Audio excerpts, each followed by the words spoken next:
Hello, everyone. It's a Tuesday. And on Tuesdays, Nathan and I gather together here in the studio and we have a good discussion. And yet, if you remember, Fridays, we're supposed to do that too. And yet, we had a character named Rich Garnott show up and displace Nathan. Can you imagine? I wonder how Nathan felt about that. And today, it's supposed to be Nathan and I again having a great discussion. Instead, we're going to displace Nathan and bring in Adam Bradt. Sorry, I mispronounced your name last Friday when we were doing the interview with Rich. So sorry about that. I called you Bratt. Right. I'm used to it. Yeah, that sounds terrible comparatively. So, but thanks for coming in. It's just a delight having you. So just to give you a little background, everyone that's listening in, you are a part of a musical theatrical presentation that's come to Windsor. It's called Pilgrim. And you're going to be performing in our chapel for a 2-week stretch. I don't know how many shows there is, probably 8 plus, I think we could say, showings. And I think our first ones are already sold out. Now, technically, we are pre-recording this before we even have our first show. But this will be delivered on Tuesday after our first weekend. So we'll know a lot more. But I think the first 3 showings, Thursday night, Friday night, Saturday night, are sold out. I think Thursday night, maybe I just heard, had a couple more seats in it. So they're basically sold out, which is a good sign. And so the interest in this is very, very high. You are the main character in it. And so your name is Christian. So those of you that know Pilgrim's Progress, this is called Pilgrim. So Adam, I want to draw you out. Okay. So here's what I want to ask you.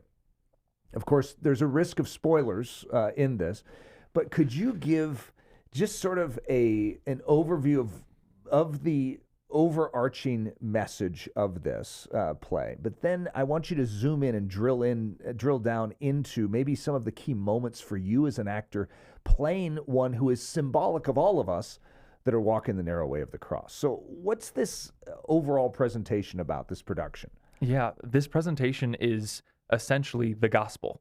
It's the gospel and then following through with the Christian life.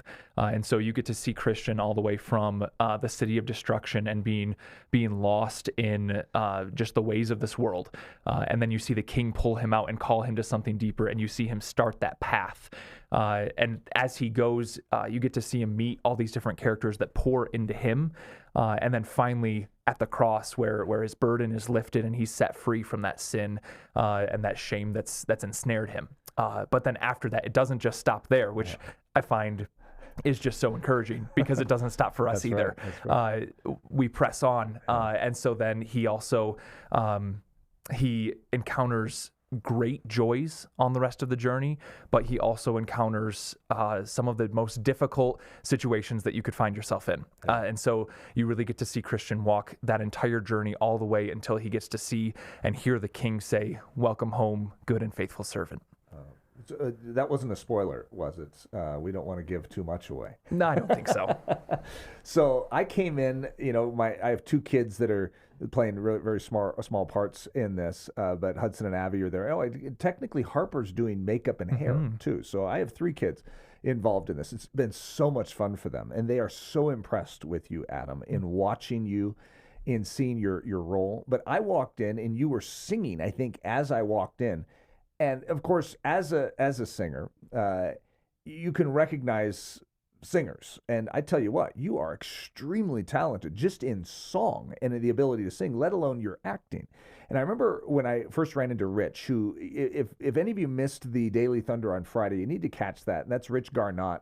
But he's the one that's over this. What is his official position? A producer of it? Like executive director. Executive director of it. And but Rich, one of the first things I remember him saying is, because I was like, so how do you do this? Where do you get your cast from? Because I'm just thinking, because I didn't see all this at first. I'm just meeting this guy named Rich Garnott out in New York, and we're talking about the fact that he has a musical theater company. I'm like, that's interesting. And it's a Christian one, of all things. And so I was extremely interested, but I said, so who do you have doing these parts? And he said, we have just some amazing talent. And he mentioned this guy named Adam. And he just said, this guy is like the real deal. He has the stuff. He's able to carry this role with such power. And so I poked my head in the other day to one of your rehearsals, and wow, it is amazing. The quality of this. First of all, you guys have transformed our chapel. I don't even recognize our chapel right now.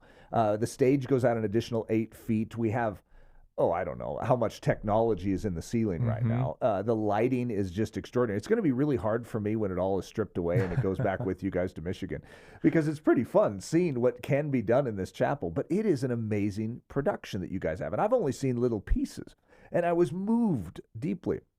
So I want you to drill down a little and take a few of the moments through your journey as Christian, because oftentimes as an actor, it's not necessarily good to become your part in real life. You're going to play this role in this setting to help clarify for your audience how truth works, how lies work. But you don't want to be deception or hypocrisy or, some Apollyon-like character. But in your role, you're actually the guy making the right decisions, following the narrow way, going through the challenges we all face. So give us a little insight into what this is like being Christian, and then walk through maybe some of those key moments that have most come to life for you because of this role.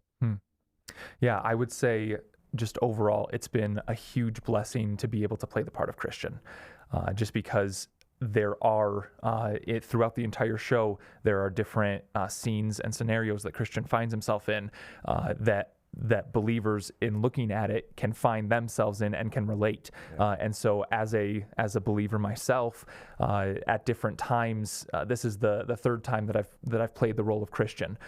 And so at different times in my life over the past 5 years of doing this, I've also encountered those different moments and been able to reflect on just the King's goodness in those different scenarios. A few of them in particular that I just think of, and one that actually just hit me when we did our first full run through this past weekend, was in the Valley of the Shadow of Death. And you read Psalm 23 and you hear this phrase, the Valley of the Shadow of Death, but you maybe don't actually picture it or actually think that you find yourself in it all that often. But here you see it played out, and you see these we call them shadow dancers, but they're picturing demons torturing Christian essentially, and then you see the angels or shining ones who come in, and the king calls them in to protect Christian, and it just hit me freshly during that run in a way that just moved me profoundly, even to the point of tears right there on stage. Of the king is still with Christian even in that moment. He's watching over him, he's the one protecting him, and even though he walks through the valley of the shadow of death in that moment, he doesn't have to fear any evil because the king is with him. And there's moments like that really throughout the entire show. Another one that I think of in that same vein of the king being with him is another, possible spoiler. But at the end of the show, when Christian sees the king, he says, "It was you. You were there the whole time." And that is just so profound that Christian doesn't recognize the king being there with him for much of the show. But the king is always there. And at the end, the Christian gets to recognize the king's work and the king's hand moving throughout his entire life. Because the way you guys are presenting this, he really is there as an actor throughout the show, but you can't see him. And so the audience can see the spiritual and the natural. You can only see the natural as your character, but we as the audience are able to see that the king is with the Christian the whole time, which is profound for us from our vantage point, because so often we feel like you on the stage. We feel like the one who is being beaten up by the shadow dancers, but we don't get to see the shining ones. We don't see the king's hand in the situation. We don't see him standing on our behalf. It's one of the reasons I really like the way you guys have presented this. And it's a musical too. That's, I mean, when you think of Pilgrim's Progress, musical, and the songs are just great. The talent is really amazing. So give us a little glimpse. What has this done for you? Because I was talking with you a couple days ago, and you said this wasn't necessarily what you were growing up thinking of doing with your life, was being on stage doing musicals. But how has this impacted you to be doing this role, to be sharing Christ in this way? And can you give us a glimpse of maybe where you were headed with this, if you know? Yeah. Well, yeah, exactly like what you were saying. I was not planning at all in ending up in this sort of situation. When I was growing up, I remember I literally ran off the stage crying in the kids' Christmas program because I was so scared to say my lines in front of people. And then just through God's work in my life, he called me into theater, into storytelling. And now at this point in my life, I'm so grateful to be able to use it for kingdom purposes to share the gospel. And that's really where my passion lies now for this sort of thing. I love doing general theater as well, but theater in this way, storytelling in itself is just so powerful. And so to be able to tell this story and to do theater in this way that is gospel-centered and has a kingdom focus and has an incredible impact for the kingdom is one of my favorite things and one of my greatest joys to be able to do. Praise God. Well, thanks so much for just sharing that passion, Adam. It's just beautiful to see. So one of the reasons I wanted to bring you and Rich in is just because I know that we still have another weekend of showings by the time people are seeing this. And I want people, I know most of our audience is international, so people are listening to this and they're in the Philippines right now. And, it's really not that convenient to come and grab a showing. I don't know, it might be Chapel. worth it. It could be. So, however, there could be some within the region. It would be so worth it if you can. I mean, it's free. You guys don't even charge for admission, but it's limited seating because of our chapel and because of certain COVID issues that we're facing. But I would just highly recommend that people get a chance to take part in this. But thanks so much for just coming in and sharing your heart and your passion with us. I know we've been just invigorated and edified in hearing it. So as we close today, we're going to have a media piece just on our alumni network. For those of you that's never gone through Ellerslie, it's pretty special. And then once you get through Ellerslie, well, you still get to keep going through Ellerslie in a sense. And that's our alumni network. So take a look at this.